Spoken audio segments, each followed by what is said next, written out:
Hey my YouTube family, कैसे हो आप सब लोग? I hope you are doing very well and thank you for watching my YouTube channel. तो first of all कि आप लोगों ने मेरी स्टोरी को ढेर सारा प्यार दिया और दे भी रहे हो, इसके लिए thank you. I make sure मैं आपके लिए स्टोरी डेली ऐसे ही इंटरेस्टिंग स्टोरीज़ लेके आती रहूँगी। इस स्टोरी पर जैसा रिस्पॉन्स होगा आप लोगों का, इसी के साथ मैं दूसरी न्यू स्टोरी जो मेरे अंदाजे से तो आपके दिलों को छू जाएगी, बाकी स्टोरी पे डिपेंड करेगी एंड आपके रिएक्शन पे भी। ओके, बहुत हो गई हमारी बातें, तो हम स्टोरी की तरफ बढ़ते हैं। तो जो हमारी स्टोरी का लास्ट एपिसोड था उसमें हमने ये देखा था कि जो हमारी नैना होती है उसकी आज पहली रसोई थी जिसमें नैना ने हलवा बनाया था। नो उसने बनाया नहीं, बस चम्मच लाया और चीनी डालने का काम उसका था, जिसमें भी उसने हलवे को चाशनी बना दी। किसी ने नैना को नहीं बताया और वही हलवा उन्होंने तारा के पास भेज दिया। तारा ने जब हलवा खाया तो उसने कोई जवाब नहीं दिया और इसके आगे तारा ने कोई रिस्पॉन्स नहीं दिया। फिर नैना ने भी हलवा खाया तो उसका मुंह बन गया। तो उसने तारा से पूछा, आपने क्यों खाया हलवा? इतना बुरा बनाया मैंने।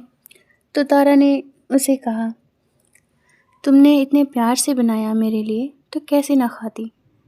नैना बाउल लेकर नीचे आ जाती है और जिया के पीछे भागने लगती है। भागते हुए नैना बोली, रुक जिया की बच्ची, तूने मेरे बनाए हलवे की चाशनी बना दी। यार मेरी कोई गलती नहीं है, मैंने कुछ नहीं किया। और कहती है, कसम से मैंने तो ठीक से और सही से चीनी डाली थी, लिमिट में चीनी डाली थी। फिर उसके बाद तुमने भी चीनी डाल दी और फिर मॉम ने भी। और जब इतनी चीनी पड़ चुकी है तो हलवा कहाँ से बनेगा? चाशनी ही बनेगी ना। अच्छा, जब मैं उस अकड़ू के पास वो चाशनी हलवा लेकर जा रही थी तब भी तुमने मुझे नहीं रोका और ना ही बताया। तो जिया कहती है, तब अगर मैं तुझे कुछ बोलती तो मॉम मुझे नहीं छोड़ती। तभी तारा की मॉम आती हैं और कहती हैं, क्या हो रहा है यहाँ? क्यों लड़ रहे हो तुम दोनों? मॉम इसे बताओ कि आपने भी चीनी डाली थी। तारा की मॉम कहती हैं हैरान होकर, क्या मतलब है तुम्हारा कि आपने भी चीनी डाली थी? और किसने डाली थी चीनी? नैना चिढ़ते हुए बोलती है, इस जिया की बच्ची ने। तभी हलवा इतना मीठा हो गया था।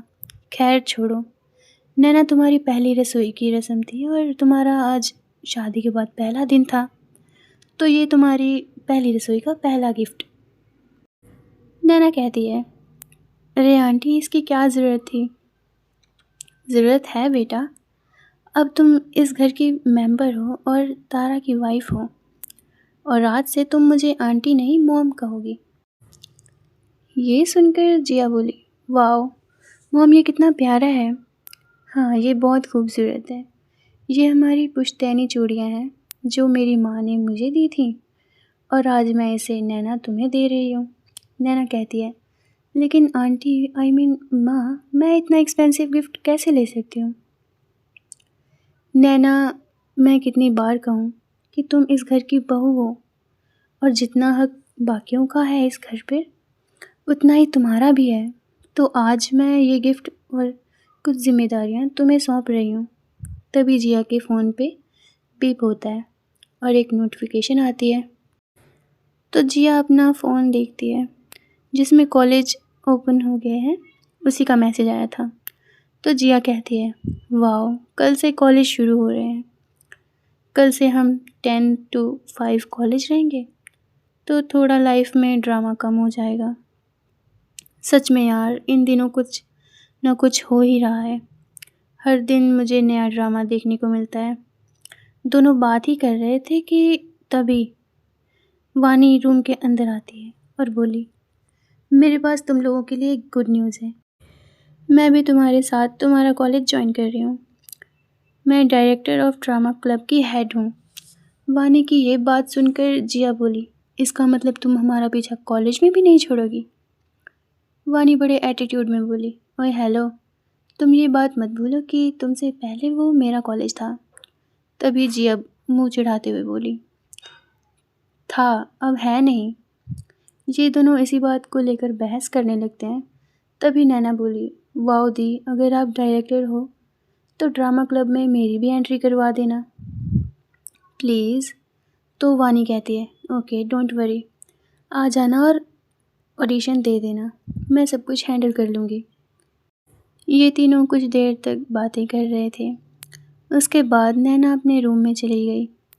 वो जाकर बेड पर बैठ जाती है और बेड को टच करके बोलती है, वाह ये बेड कितना सॉफ्ट है, इस पर कितनी अच्छी नींद आती है, और इस रूम की स्मेल भी बहुत प्यारी है, कितनी अच्छी है। वैसे कुछ भी हो, कुछ भी कहो, इस अकड़ू की बॉडी फ्रेगरेंस भी बहुत अच्छी है। थोड़ी देर में तारा रूम में आ जाती है। एक्चुअली तारा पहले ही आ गई थी, लेकिन नैना को कुछ खुद से बातें करते देखकर वो उसकी बातें सुनने के लिए वहीं डोर पर खड़ी हो जाती है और नैना की सारी बातें सुन लेती है। वो कमरे में एंटर होती है। तारा नैना से कहती है, कुछ कह रही थी क्या तुम मेरे बारे में? तारा के सवाल को सुनकर नैना हड़बड़ा गई और झट से बेड से उठ खड़ी हुई और बोली, नहीं, मैंने कुछ नहीं कहा। क्यों, आपने कुछ सुना क्या? उसने तारा से पूछते हुए अपनी नज़रें नीचे झुका ली। तारा नैना के थोड़ा करीब आई और बोली, सुन ही तो नहीं पाई मैं, तभी तो पूछ रही हूँ। तो नैना घबराते हुए बोली, मैंने कुछ नहीं कहा। तो तारा कहती है, और ये कहते हुए उसके चेहरे पर एक छोटी सी स्माइल थी, चलो मान ली तुम्हारी बात। फिर अपनी बात को आगे बढ़ाते हुए बोली, अच्छा ये बताओ कि तुम मुझे किस नाम से बुलाती हो? तो नैना कहती है, मैं तारा सिंह कह के बुलाती हूँ। तारा कहती है, वो तो ठीक है, वो तुम मुझे तब बुलाती हो जब मैं तुम्हारे सामने होती हूँ।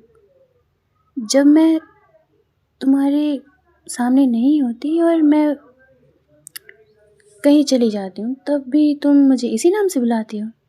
तो नैना कहती है, हाँ, मैं आपको यही कह के बुलाती हूँ। झूठ मत बोलो। तारा कहती है, बेबी गर्ल सच बताओ, किस नाम से बुलाती हो तुम मुझे? तो नैना कहती है, अकड़ू। ये सुनकर नैना अपना फेस नीचे झुका लेती है। नैना की ये सारी बातें सुनकर तारा अपना फेस नैना की तरफ टर्न करती है और पूछती है, भला ऐसे भी मैंने क्या किया और क्या कह दिया मैंने तुम्हें जो तुम मुझे इस नाम से बुलाती हो? तो नैना कहती है, पूरा दिन तो रूड और ऐसा बुरा सा फेस बनाकर सबको डराती रहती हो, जब देखो लोगों पर गुस्सा करती रहती हो, और अभी इतने मासूम बन रही हो, इतनी भी शरीफ नहीं हो आप। बोलो, मुझसे शादी क्यों की आपने? तो मैंने शादी कौन सी तुमसे ज़बरदस्ती की या किडनैप करके की? ये तारा कहती है, सबके सामने ही की है। तो नैना कहती है, हाँ हाँ मैं मानती हूँ आपने सबके सामने की, लेकिन मैं तो नहीं चाहती थी आपसे शादी करना, आपने मुझसे शादी ज़बरदस्ती की है ना? तो तारा कहती है, इसे ज़बरदस्ती नहीं कहते, इसे अपना हक लेना कहते हैं। फिर दोनों में क्या अलग है? बहुत कुछ अलग है, टाइम आने पर सब कुछ पता चल जाएगा, ये तारा नैना से कहती है। तभी नैना धीरे से बोलती है, पता नहीं कितने अजीब लोग हैं इस धरती पर। तो तारा कहती है, बहुत अलग अलग और बहुत अजीब सी। ये बातें इनकी यहीं ख़त्म होती हैं। तो तारा उससे पूछती है, तो तुमने अपना सारा सामान हमारे रूम में सेट कर लिया? नैना अपना सर हाँ में हिलाती है, और अब तो तुम्हारे कॉलेज भी शुरू होने वाले हैं, कुछ चीज़ों का तुम ध्यान रखना और अच्छे से सुनना, तुमसे कोई गलती ना हो। फर्स्ट ऑफ ऑल तुम किसी को ये मत बताना कि तुम मैरिड हो, और मेरे बारे में तो बिल्कुल भी किसी से कुछ शेयर मत करना।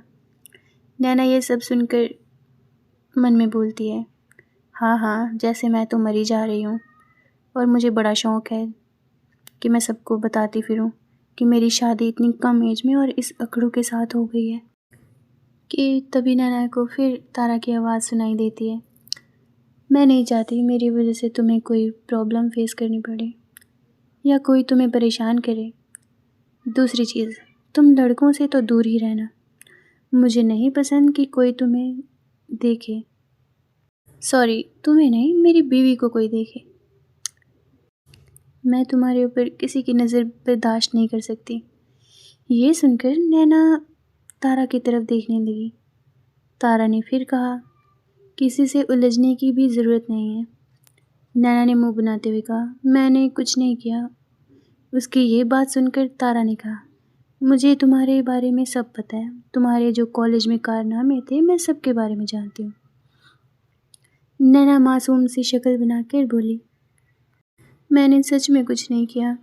वो तो जिया और बाकी सब। उसकी बात सुनकर तारा बोली, हाँ हाँ मुझे पता है, तुम जलेबी की तरह सीधी हो, बिल्कुल सीधी। ये सुनते ही नैना ने अपने मुंह बना लिया। क्या होगा आगे? तारा ने किस चीज़ को लेकर कहा था, तुम टाइम आने पर तुम्हें खुद पता चल जाएगा। ऐसी कौन सी चीज़ है जो तारा नैना से छुपा रही है और कौन कर रहा है नैना को सीक्रेटली प्रोटेक्ट, जानेंगे हम बाकी के कुछ एपिसोड्स में। तब तक के लिए बने रहो हमारे साथ। अगर आपने अभी तक चैनल को सब्सक्राइब नहीं किया तो जल्दी से चैनल को सब्सक्राइब कर दो ताकि सबसे पहले वीडियो आपके पास आए। वीडियो को लाइक करना मत भूलना। एंड थैंक यू गाइस, आप अपना प्यार मुझे दे तो रहे हो बट मुझे फील भी तो होना चाहिए। Okay then, tata bye bye, मिलते हैं फिर नेक्स्ट स्टोरी में।